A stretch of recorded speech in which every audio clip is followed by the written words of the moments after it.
Bom dia a todos.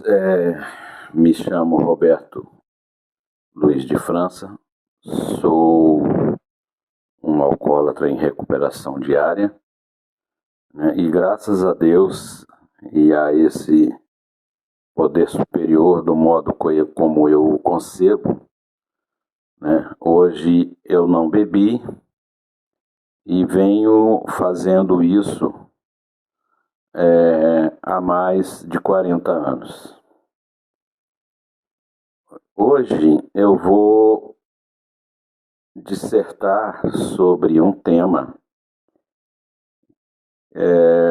que é o despertar da espiritualidade no tratamento da doença compulsiva. O que seria o que é a concepção de despertar espiritual? Bom, eu concebo como um despertar espiritual como sendo um resgate puro e sincero, verdadeiro, do meu contato com o divino. A minha formação é católica e sempre foi colocado para mim uma concepção de Deus, né, que hoje eu tenho uma,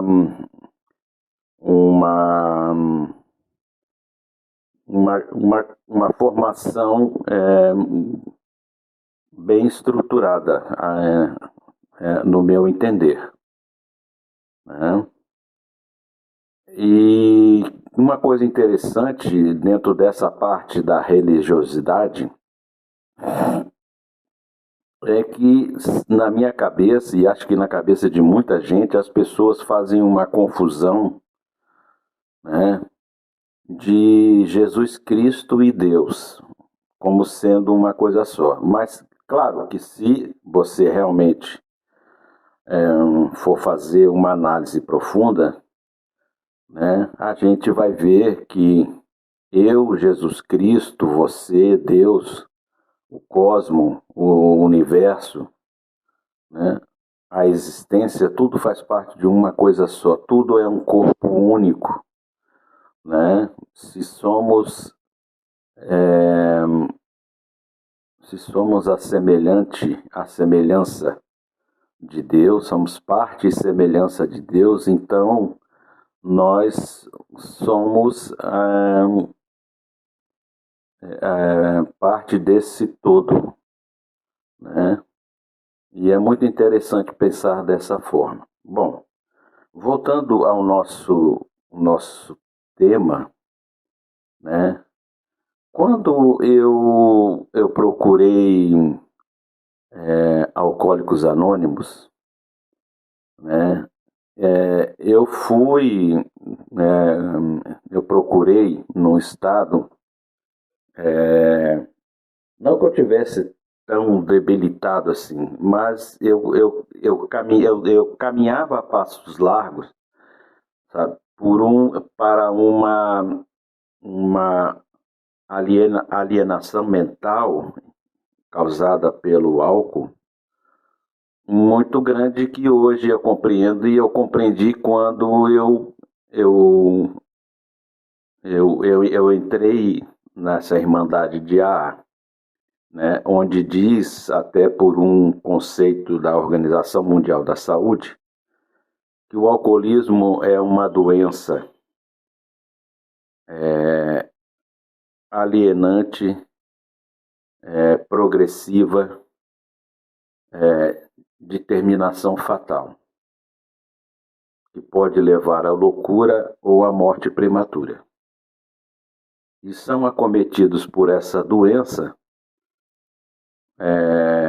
em torno de 20% da população da Terra. Então é muita gente, né? Bom, Alcoólicos Anônimos é uma irmandade que ela não tem fins lucrativos, né?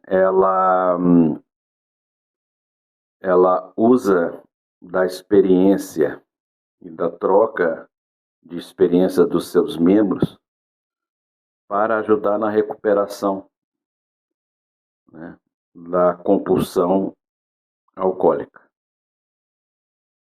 Ela não exige nada, ela não cobra nada, ela não faz nenhum tipo de distinção em relação à sua escolha espiritual, né? E a única forma de sustentação de Alcoólicos Anônimos é uma contribuição espontânea que é sugerida, e que eles falam que é a única hora em que, dentro da Irmandade,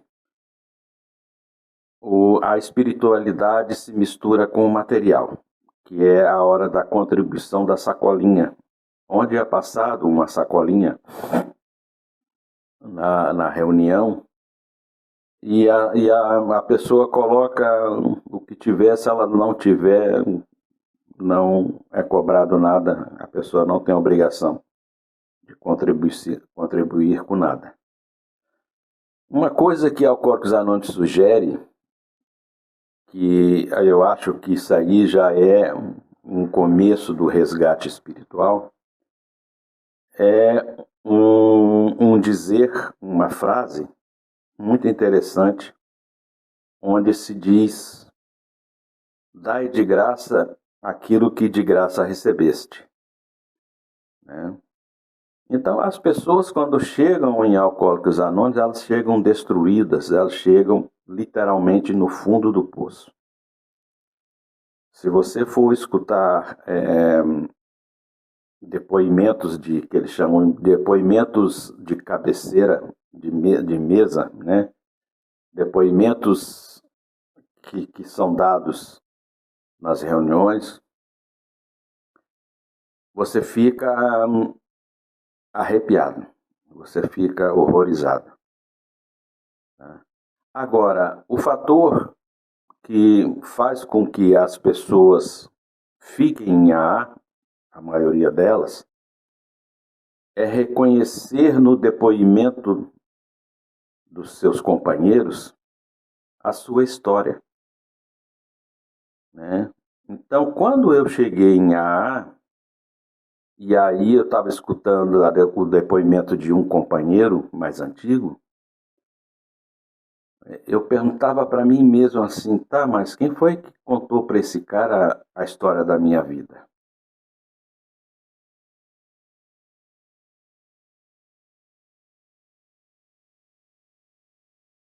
É,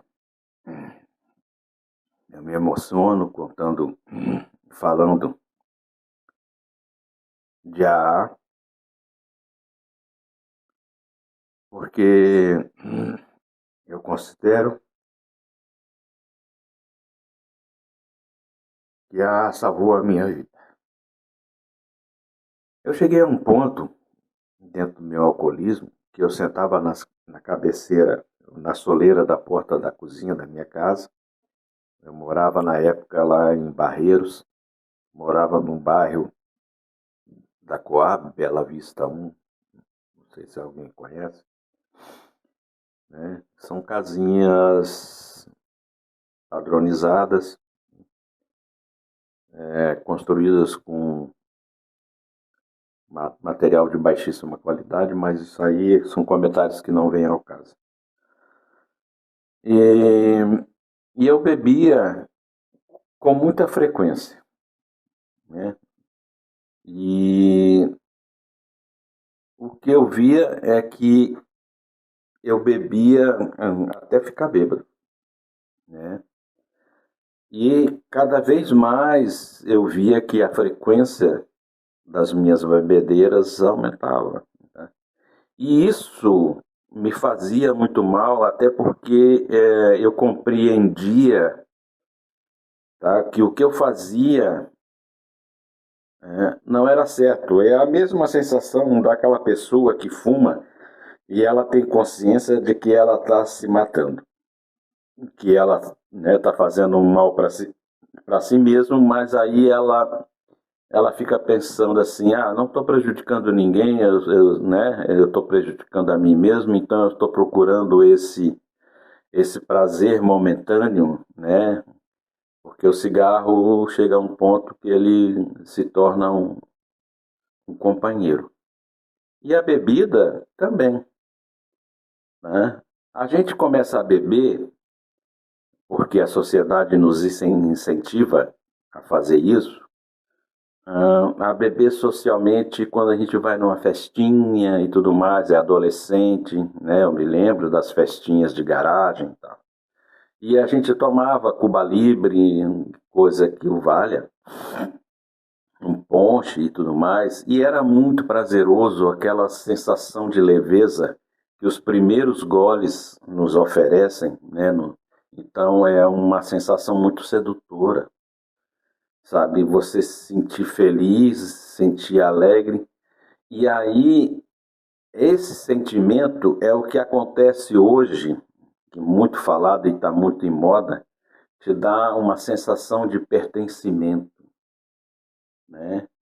E aí você quer prolongar, sabe, essa sensação, sabe, de ser aceito, de estar numa roda de amigos, sabe, de sentir esses momentos de felicidade prazeroso, dessa desinibição que a bebida lhe proporciona, você fica corajoso, aí você vai lá, tira uma menina para dançar, né? E você, à medida que vai crescendo, você também vai aumentando a quantidade de álcool que você vai tomando, porque você quer prolongar essa sensação que o álcool lhe proporciona, né? E aí você começa a ter um, uma progressão no modo como você bebe. Você já não bebe mais socialmente, né? Você começa a beber para ter uma compensação de alguma coisa que lhe falta.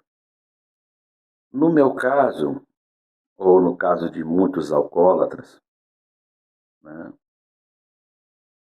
o que acontece depois de um porre, sabe, é a ressaca moral, né? Porque à medida que você vai bebendo, né, progressivamente vai aumentando a quantidade, você vai também aumentando a quantidade de cagadas que você faz.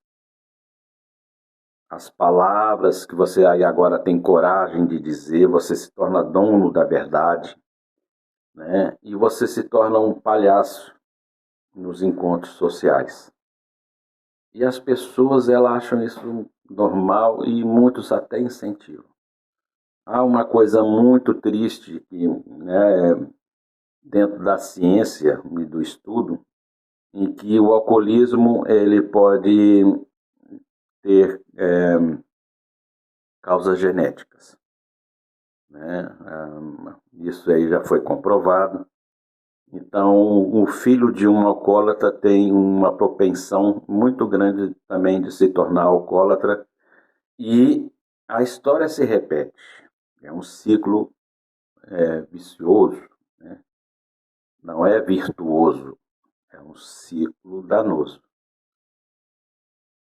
E se tornou muito comum os casos de alcoolismo e os alcoólatras chegam a virar figuras folclóricas nas cidades pequenas e nas cidades grandes não acontece isso porque é muita gente, né? E eu, a cada ressaca cada porra que eu tomava, eu tinha a minha ressaca moral, me sentia muito mal, sabe? E ficava me julgando, me considerando uma pessoa fraca, uma pessoa com força de vontade sabe? Muito fraco também, sabe? Porque eu sempre não, eu prometia para mim mesmo, assim, não, segunda-feira eu vou parar de beber, né? E essa segunda-feira nunca chegava, né? Claro que chegava aos finais de semana, o volume de álcool que eu consumia era muito maior, porque o fato de ser final de semana justificava que eu tomasse uma quantidade muito maior, né? Eu trabalhava, lá não cheguei a perder emprego em função de alcoolismo, né? Mas eu bebia durante a semana, depois que eu voltava do serviço, né? Mas no dia seguinte eu estava lá trabalhando e quando chegava aos finais de semana era uma coisa maravilhosa porque eu não tinha que ir trabalhar e eu podia dedicar todo o meu tempo para beber. Me dava os remorsos, eu sentava na soleira da porta da cozinha da minha casa e ficava me questionando, me sentia triste, chorava, né? Porque eu sabia que o meu modo de beber não era normal e eu questionava para esse Deus, né, que tinha sido concebido na minha formação católica, por que que ele tinha me abandonado, né? A minha vida ia ladeira abaixo e, e de certa forma, assim, sabe, eu pedia para Deus, né? Pô, Deus, me ajuda, eu quero parar de beber, sabe? Eu não consigo parar de beber, né? É, eu não tenho essa força de vontade, né? Eu não consigo, né? Eu sou uma pessoa de caráter duvidoso, né? Sou um mau caráter e tudo mais. E assim eu fui levando a minha vida até uma certa idade. E uma vez entrei no ônibus, voltando do serviço, e vi um cartaz de Alcoólicos Anônimos. E tinha um grupo de Alcoólicos Anônimos que funcionava no meu bairro, né? Eu já tinha ouvido falar e tudo mais, mas tinha sempre aquela concepção de que Alcoólicos Anônimos era um lugar onde as pessoas se reuniam, né, para beber, né? Era um lugar de derrotados, para admitir que de repente era alcoólatra e ia para lá para beber até morrer, né? E vi muitos casos, né, no meu bairro, né, como eu falei para, né, porque um bairro é como se fosse uma cidade de interior. Então, o bêbado do bairro, ele se torna uma figura folclórica. Então, tinha algumas figuras folclóricas no meu bairro que eu vi morrer de tanto beber, sabe? E aí eu ficava pensando, será vai ser esse o meu destino, sabe? Será que eu vou chegar sabe, a uma decadência, sabe, tão grande? Ah, graças a Deus eu vi esse cartaz e me chamou a atenção, né? E aí você começa a ver como a espiritualidade começa a agir. A gente não percebe, mas hoje em dia eu tenho a plena consciência, sabe, que a espiritualidade, né, ela nunca me abandonou. Tanto é que é muito forte aquele dito popular de que, sabe, a espiritualidade protege os bêbados, os anjos da guarda. Isso é muito louco. Bom, era uma sexta-feira, eu estava semi-alcoolizado e eu resolvi ir a uma reunião de AA. Foi a minha primeira reunião de AA, né? No cartaz dizia: reunião começa às 8 horas, né? Vai até às 10 no centro comunitário, tá? E tudo mais. Grupo Esperança. Olha que nome.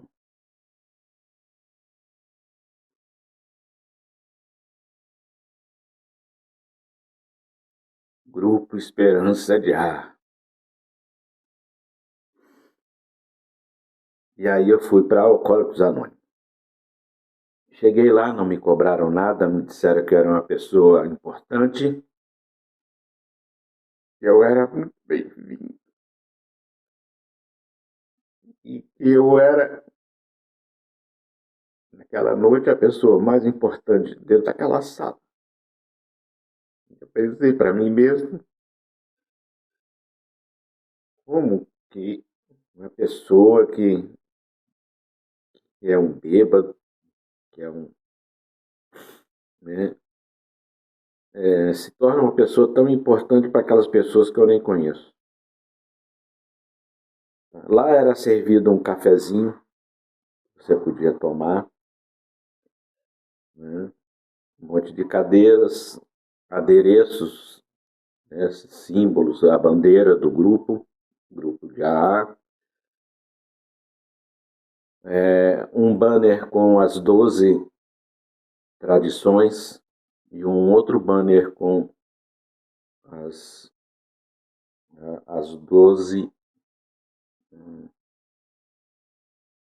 os 12 passos de AA. E fui frequentando o Alcoólicos Anônimos e entendendo a sua filosofia de vida, né? E descobri que através dos depoimentos dos companheiros eu me identificava e descobri que eu não estava sozinho, que tinha muita gente com o mesmo problema que eu. Porque até então eu tinha problema. Eu era o problema, eu causava problema.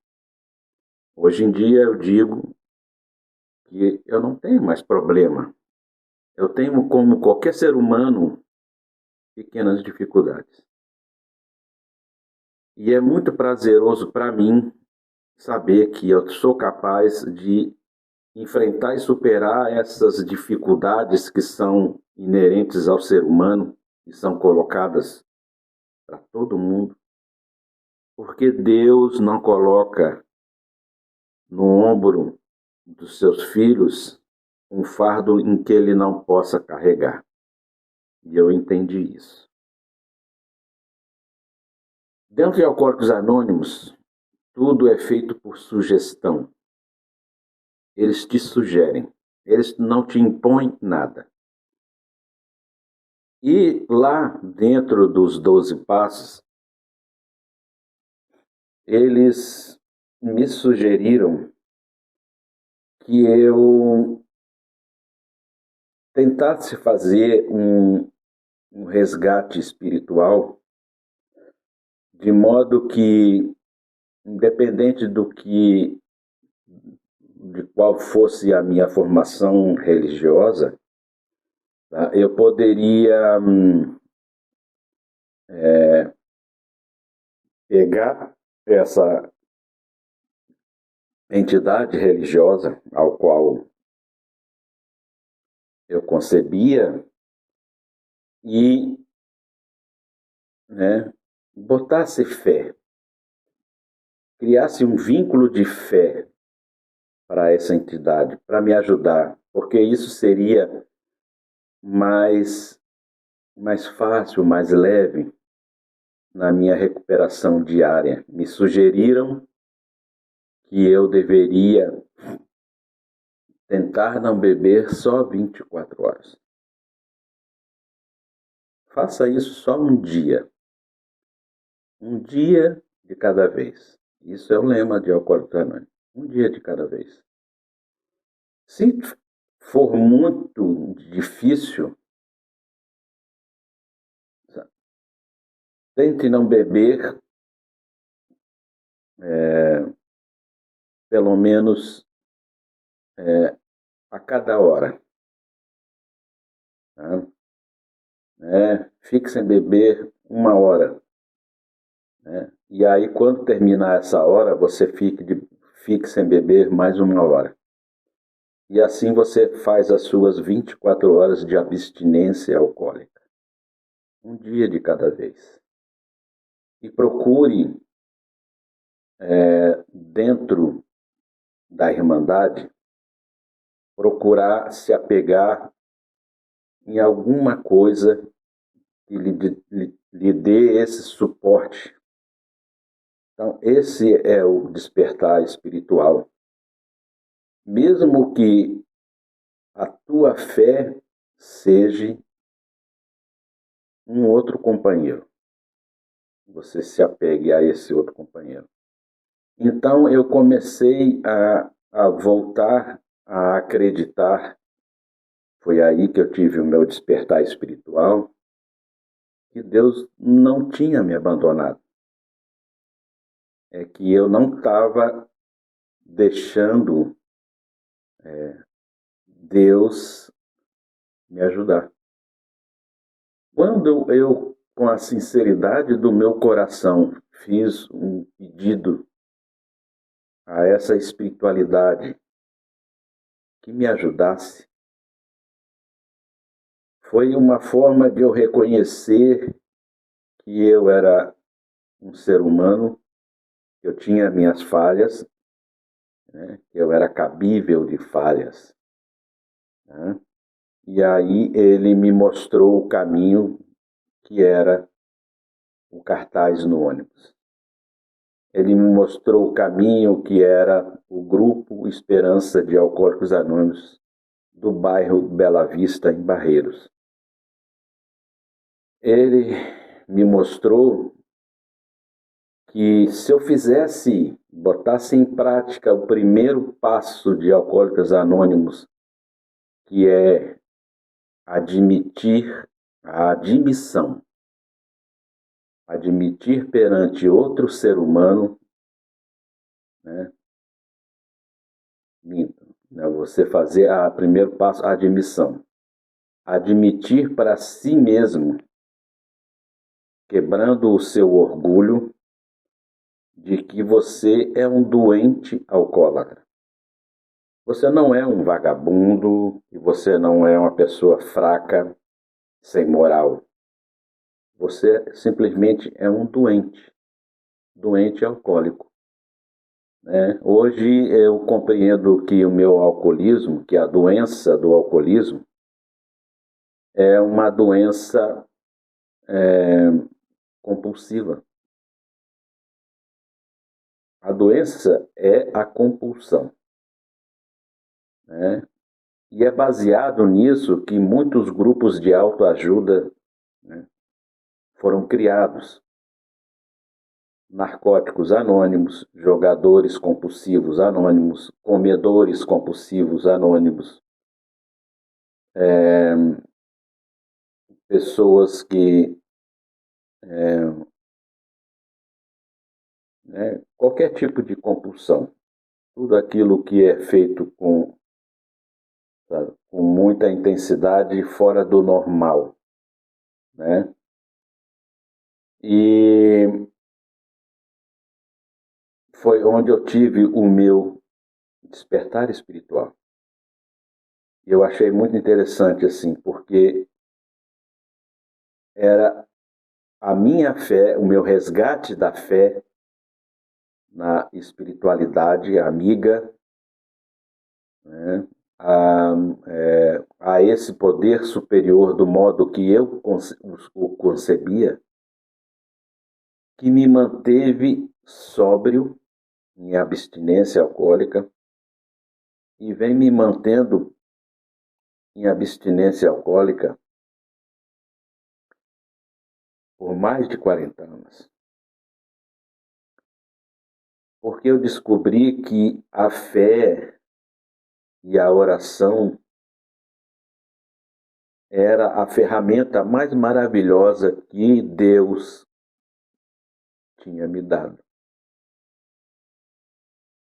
E hoje eu uso a oração para tudo na minha vida.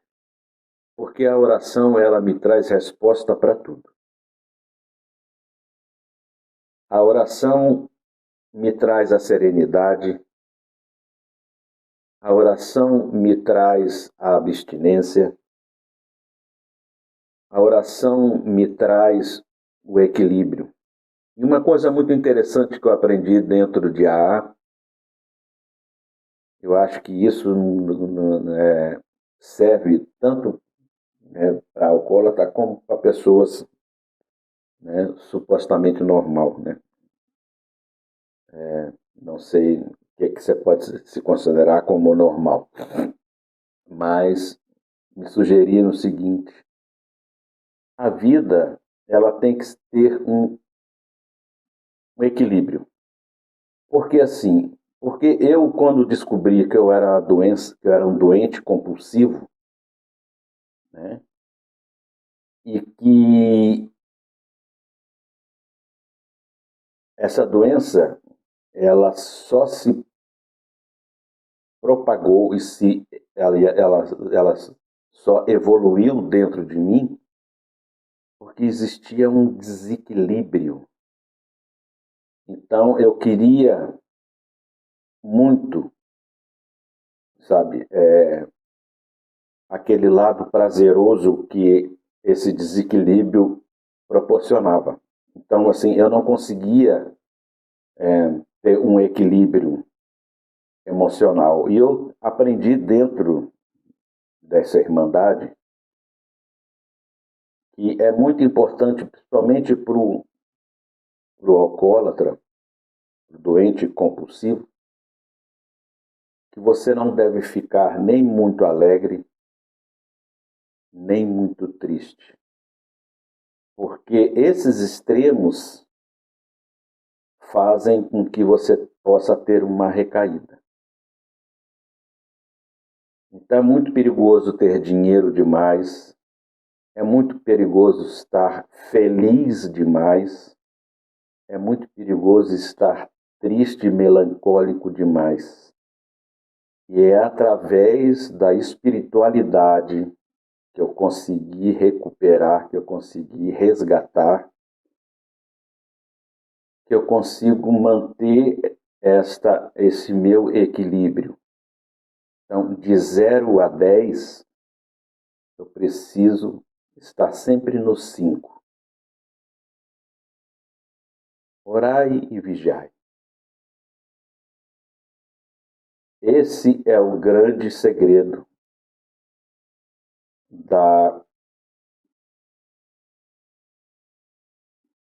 do equilíbrio e